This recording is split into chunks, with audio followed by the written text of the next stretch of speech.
Assalamualaikum warahmatullahi wabarakatuh. Alhamdulillahi rabbil alamin.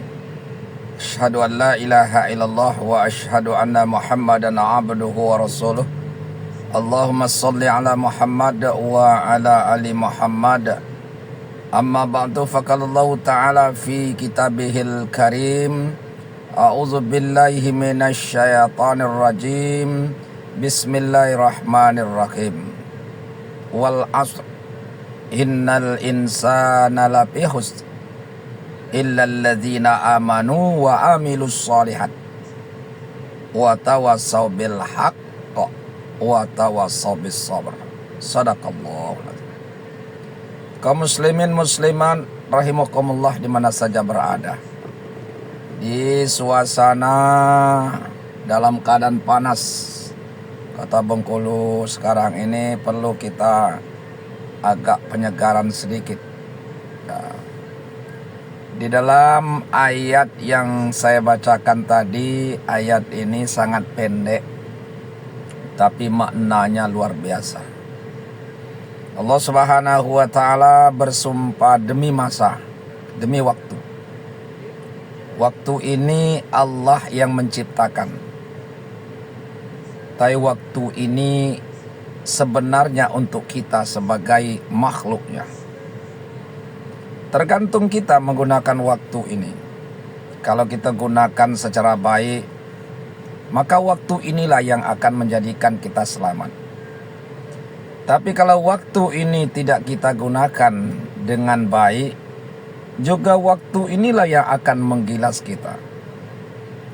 Mungkin kita pernah mendengar pepatah orang Arab, al-waktu kas-sayf. Jadi waktu itu katanya laksana pedang.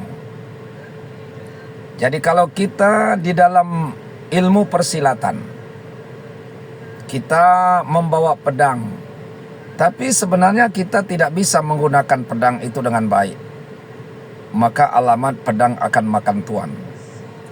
Tapi kalau kita bisa menggunakan pedang itu dengan baik, maka pedang ini bisa menyelamatkan kita atas izin Allah. Inilah waktu. Maka Allah Subhanahu wa ta'ala mengatakan bahwa sesungguhnya insan, sesungguhnya manusia, laki-laki maupun perempuan, hidup kita dilahirkan oleh orang tua kita, status kita dalam keadaan merugi. Tapi jangan berputus asa dengan kalimat ini. Ada yang tidak merugi, ada yang selalu beruntung.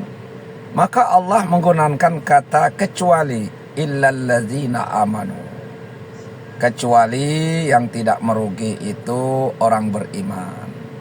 Kalau dia petani, sebenarnya petani merugi, tapi tidak seluruh petani itu yang merugi. Petani yang akan beruntung apabila dia beriman kepada Allah. Dia kerja di sawah, kerja di ladang, tapi waktu sholat dia tetap berhenti. Dia akan melaksanakan sholat.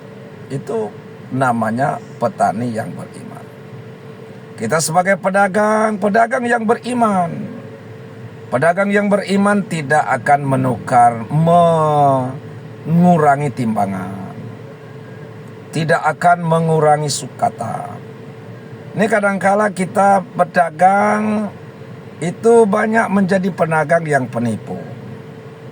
Ya, menjual minyak 1 liter, tapi setelah diukur dia tidak sampai 1 liter. Kemudian dengan timbangan 1 kilo, ternyata kita timbang di rumah kita hanya 8 on. Sungguh banyak, ya. Maka seorang pedagang harus menjadi pedagang yang beriman, maka dia beruntung. Seorang pegawai, dia harus menjadi pegawai yang beriman. Bagaimana pegawai yang beriman? Tentu dia akan bekerja sesuai dengan aturan yang berlaku. Pegawai yang beriman, dia tidak akan meninggalkan kantor kecuali tugas yang mulia. Maka orang yang berimanlah yang tidak akan merugi. Tetapi apapun pekerjaan kita, kalau kita tidak didorongi dengan iman, maka inilah yang dikatakan Allah, sesungguhnya manusia ini adalah dalam keadaan merugi. Kemudian yang kedua, kaum muslimin muslimat rahimakumullah, orang yang tidak akan merugi itu orang yang beramal soleh. Wa amalus salihat, orang yang beramal soleh. Beramal soleh ini banyak. Yang pertama, tentu secara vertikal beramal soleh kepada Allah. Kemudian beramal soleh kepada Rasul. Artinya kita mengikuti aturan, menjauhi segala larangan yang telah digariskan oleh Allah dan Rasul. Itu namanya kita berakhlak atau beramal soleh. Kemudian beramal soleh antara sesama manusia. Yang pertama, hakikatnya kita itu beramal soleh pada diri kita sendiri. Itu terlebih dahulu. Jadi kita mulai pada diri kita dulu. Maka Allah mengajarkan kita kalau kita berdoa, kan Rabbil firli. Rabbil firli dulu. Artinya Allah sudah mengajarkan kamu itu berdoa, doakanlah kamu dulu. Jangan mendoakan orang lain. Setelah kamu mendoakan orang lain, doakanlah kedua orang tuamu, wali walidayya. Lihat kan? Setelah kita mendoakan dirimu, setelah kita mendoakan orang tua kita, maka jangan menjadi orang pelit. Doakan juga muslimin, muslimat, mukminin, mukminat, termasuk al-ahya wal amwat. Orang yang masih hidup ataupun orang yang sudah meninggal. Jadi Islam itu dimulai dari diri kita.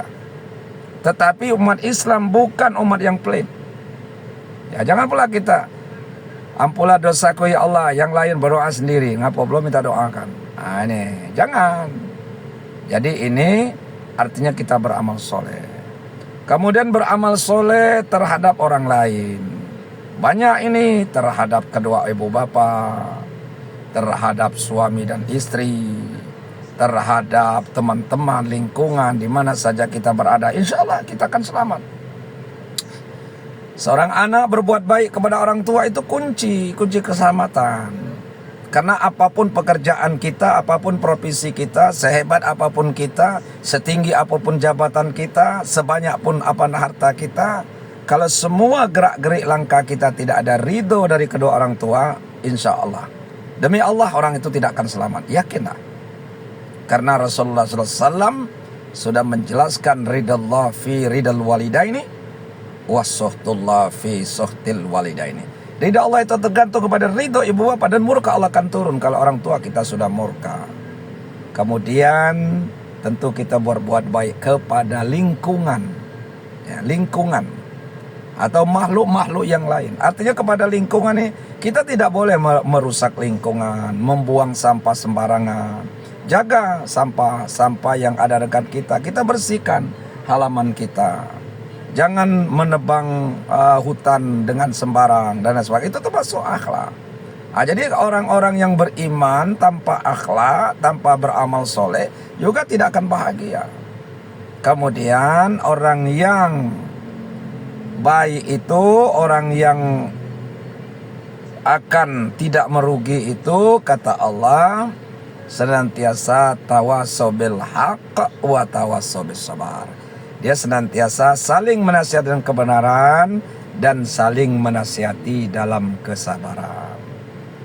Kaum muslimin muslimat rahimakumullah, lebih kurang 9 menit inilah untuk menyegarkan diri kita pada siang hari ini. Mudah-mudahan ada manfaatnya. Atas segala perhatiannya saya ucapkan ribuan terima kasih, lebih kurang saya mohon maaf.